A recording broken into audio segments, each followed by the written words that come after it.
Hi guys! Welcome to another lipstick serye! Ang tagal nung huli nating lipstick serye. No? Medyo busy kasi ang person. So, meron ako ngayong bagong lip routine. Yan. And mga bagong products. Well, isa lang pala yung bago. Charot lang. Isa lang yung bago. So, ito yung aking matagal nang ginagamit na, ano ba to? Pau-pau o papo? Yan. Maubos na nga siya. Matagal na to eh. Parang $8 yata to. Well, paiba-iba ako ng lip balm. Marami akong ginagamit na lip balm. Pero maganda din kasi to kasi meron na siyang tint. Ayan. Ang tagal nung huli nating lipstick series. Nagre-ready ako ngayon kasi pupunta kami ng ng low cost vet. Ganun. Diba? Meron na siyang tint. Usually, pinalalambot ko lang yung yung lips ko sa papo. Pero pwede rin naman na ito na lang yung ginagamit. Nga lang, mas gusto ko pa din na mas matingkad yung tint. Kaya gagamit tayo ng Manic Beauty. Nakapakita ko na to sa inyo before. At saka may bago akong product. Wait lang.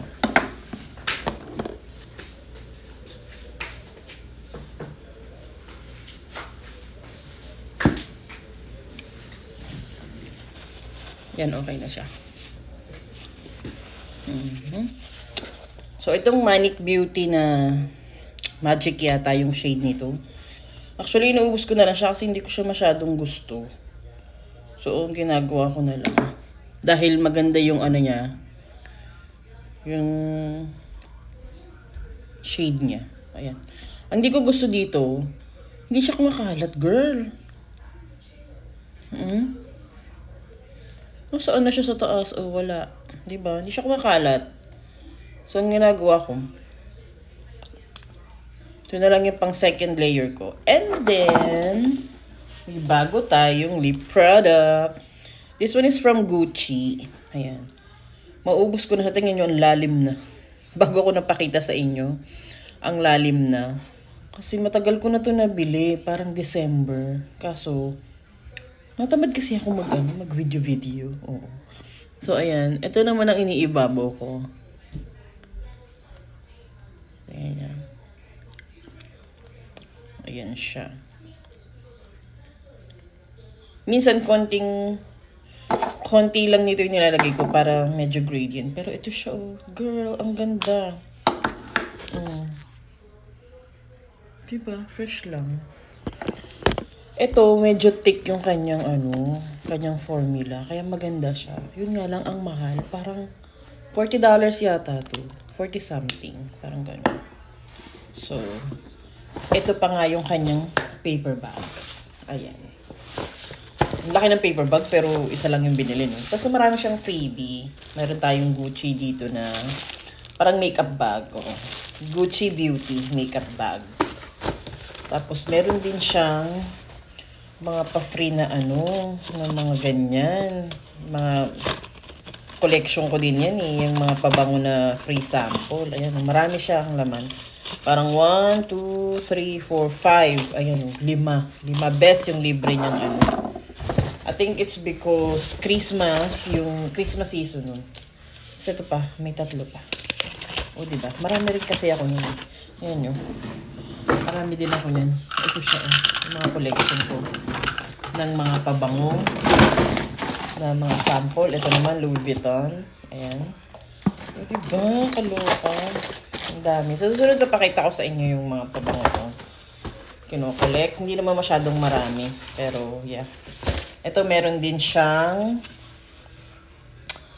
concealer yata to. Yan, mga free sample na concealer.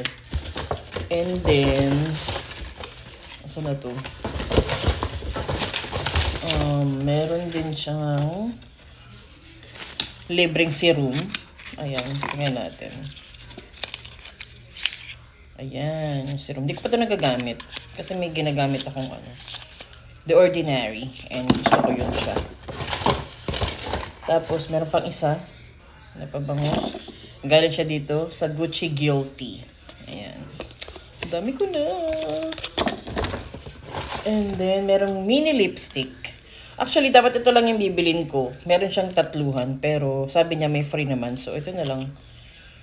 Yung pinili ko, ito. Unang try ko pa lang, nagustuhan ko talaga siya. And then, itong Rouge Elevres Matte. Ewan ko kung paano to. They Met in Argentina, 208. Hindi ko alam paano basahin yan. Bahala siya dyan. So, ito siya. Ayun yung mga mini lipstick. Ano, nude lang, peg. Hindi ko siya rin ginagamit. Next time na. Kasi dami pa akong nakabukas ng lipstick. And ito yung kanyang resibo. Asa yung laman nito? Ay, ito pala yung ano nito. Ito pala yung kanyang box. So, this one is Diana Amber. Ang kanyang shade. Mahilig ako sa mga red.